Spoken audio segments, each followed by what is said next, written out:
Hi guys, welcome to another episode of AFI DIY. I'm Katie and today I'll be showing you how to create your very own Epsom Salt Soap Bar. The process for this is fairly simple and will give you a very fragrant product which would be a great addition to add to your product line. Let's take a look at the recipe. For supplies you will need hot plate and double boiler,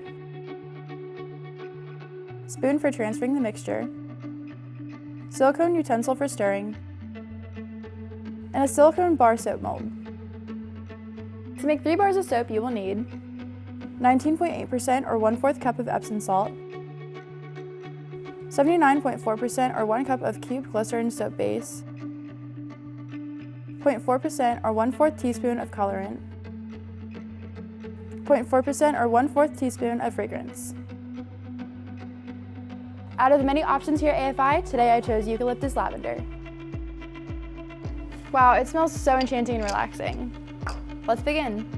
Start by placing your soap-based cubes into a double boiler. Heat on low to medium heat until the cubes become liquid.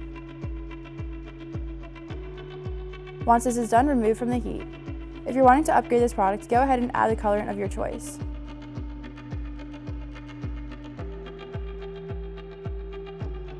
Then allow the mixture to cool before adding in your fragrance.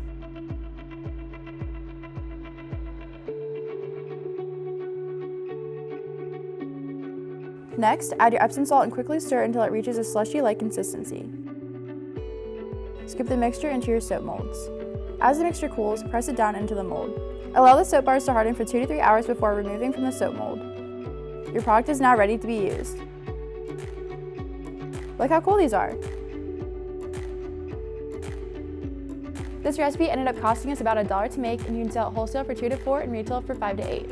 If you like this product, make sure to check out our DIY on how to make bath salts. These would be a great pair to sell together. That's all for now, guys. I hope you enjoyed this super easy AFI DIY. Thanks for watching and don't forget to like and subscribe so you never miss a video. I'm Kate and I'll see you guys next time. Bye!